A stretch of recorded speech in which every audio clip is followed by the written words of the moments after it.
We've got the Acura TLX Type S. Put it in S for subscribe.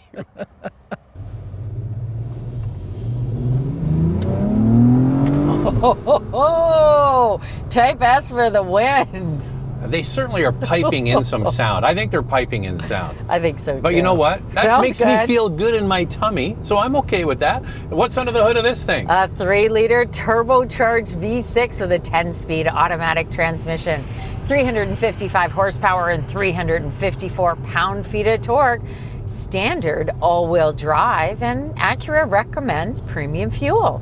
This has got to be the easiest key standard features because they only sell it one way. What do you get with the TLX Type S? The Type S comes with a 12.3-inch display with true touchpad interface, 12.3-inch digital driver display, wireless Apple CarPlay and Android Auto, a wireless charger, a surround view camera, 17-speaker ELS Studio 3D sound system, heated flat bottom steering wheel, sport seats with perforated leather with ultra suede, 16-way power heated and ventilated front seats with lumbar support, driver seat memory, and a moonroof. In the US, a heated steering wheel is not standard but can be added for $510. The Type S does not come with heated rear seats.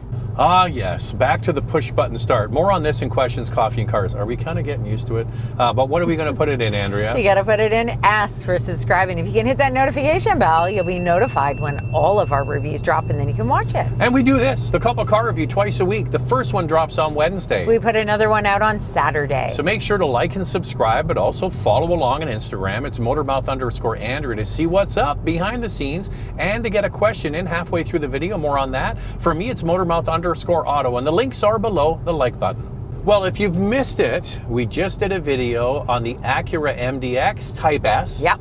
I'll put a link here. Fabulous video. Watch it twice. And so Type S is their performance line at Acura. We really like that vehicle. It's quite unique. And this is kind of unique too. Do you think there's similarities between them?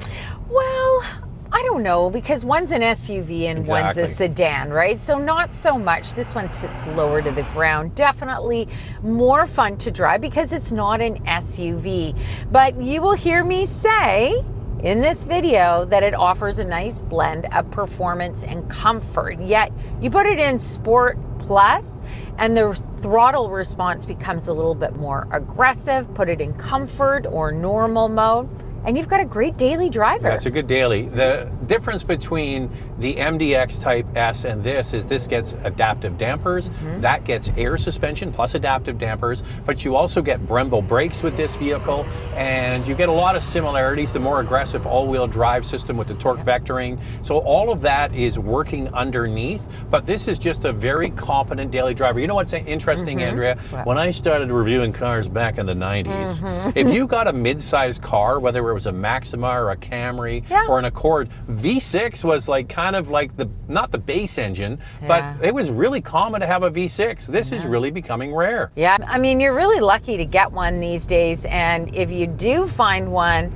it's not going to be around forever, that's for sure. I also find that the steering feel in this is really nice. It's very precise, whereas the MDX Type S has much lighter steering. There's a good variety of high-performance sedans in this category, so you'll be able to find something that you really like. If you prefer lighter steering, you might go with something like the Audi S4. If you prefer it a little bit heavier, this is nice, or something like the Cadillac CT5V. Yeah, so we're going to run through all of the competitors later on, and it comes up again in Questions, Coffee, and Cars about what one we would choose in this category. So it's a very competent performance / everyday car. On the outside, it sure has that boy racer look. It's got a big chin spoiler, bigger air intakes. It's got bolder, wider stance wheels and tires. I like the look of this. I think they've done a really nice job. And if you look at it from the bum, and everyone likes looking at a nice bum, is, right, Andrea?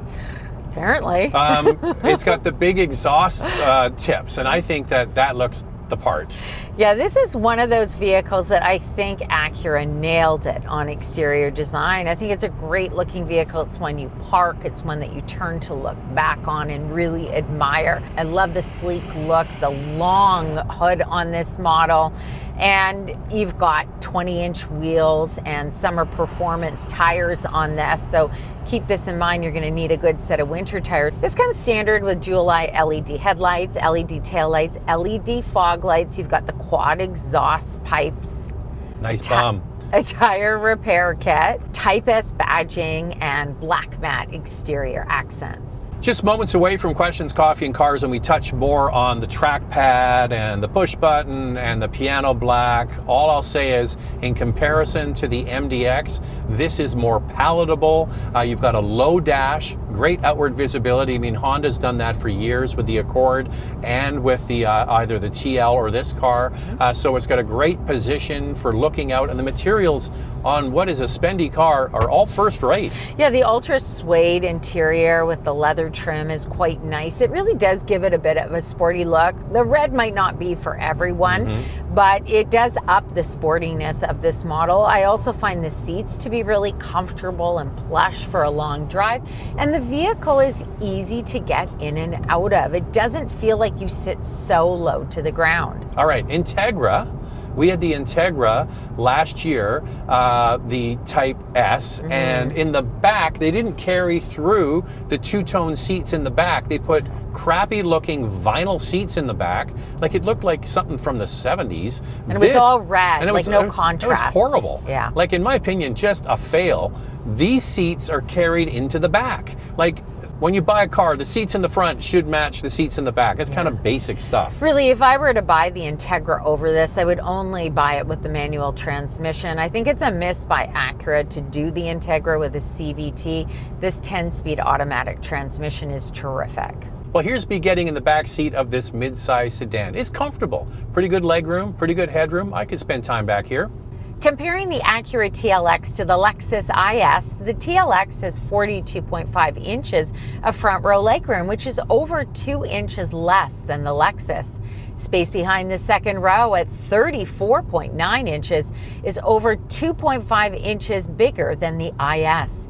Trunk space at 13.5 cubic feet is larger than the Lexus. All right, you've got comments and questions about this interior. Time now for Questions, Coffee, and Cars. Your questions from Instagram. This feels like a car that is great, even awesome when you're looking at it by itself, but then you consider the price, especially in Canada, and realize it is in the company of cars like the BMW M340i. Can you see any scenario or reason why one would get this over the BMW? Well, the other one would be the Audi S4. We're going to go through its competitors a little bit later. The compelling story for this is that you get a really well done package. Yeah. And there will be some people that just don't believe that BMW knows how to make a high quality car that'll go the distance. That's probably why somebody would get this over a BMW. But I agree with you. The BMW is kind of the gold standard in this class. You know what? I think price is a huge factor. If somebody doesn't want to spend, for example, that BMW is starting at $73,000 Canadian. You know, you have add-ons. There's only one trim of this TLX Type S, and it comes loaded with everything that you need. So I think that budget's a big one. If you don't want to spend that kind of money, there are lots of great options, budget friendly, like the Lexus IS 350. And a favorite of mine, I could say of both of ours actually, is the Cadillac CT5V. Actually, which is you know what? Fantastic. I tell you, yeah. So the BMW 3 Series with the inline six is kind of the gold standard. I agree with that statement I made a minute ago. I'm agreeing with myself. But you know what? The Cadillac, if I was to pick any of them, that would be the car. I love the Cadillac. I love the Cadillac. And some of you will say, ooh, Cadillac, it's not reliable. But boy, that thing, when you get in it and you drive it, it performs. The sound is incredible. Look, I really like it. I think that the TLX, I'll say this Type S, as well as the Lexus IS 350, is a great blend of performance and comfort level. And reliability. And reliability. So those are three things that are super important to people, and this is an excellent daily driver. It just never really beats you up, yet you still have fun with it. Just like your review on the Type S MDX, this car needs the same changes. Touchscreen, infotainment, and piano black to be gone. Touch button shifters, I can live with. Okay, so this actually has less piano black. Only yes. here. It's only at the center console. Where but else yes, do you see anything? that's about it. It is better. It's just really where the shifter is. It's a more tolerable. I don't know why with the MDX it bugs me so much about the push button and the trackpad. With this one, I kind of, maybe it's because we drove them back to back. I've gotten used to it. We had the MDX a week ago. Now we're in this one. I'm like, am I just getting used to it? Well, people do say it to us all the time. You get used to the trackpad, okay, you guys. I have to say, I don't like the look of the push button transmission. I just think it's so big and prominent in the center of the dash. It's like from Sesame Street or something with the big things. Yeah, like big primer. If you had primary colors on it, it would be like, it would be like Fisher Price. Yeah. But the thing is that I don't, like, it's actually quite easy to use. I just think it's ugly. And then the trackpad is just horrible to use. But I am getting better. I'm getting more proficient at it. We are, because it's been 2 weeks in a row.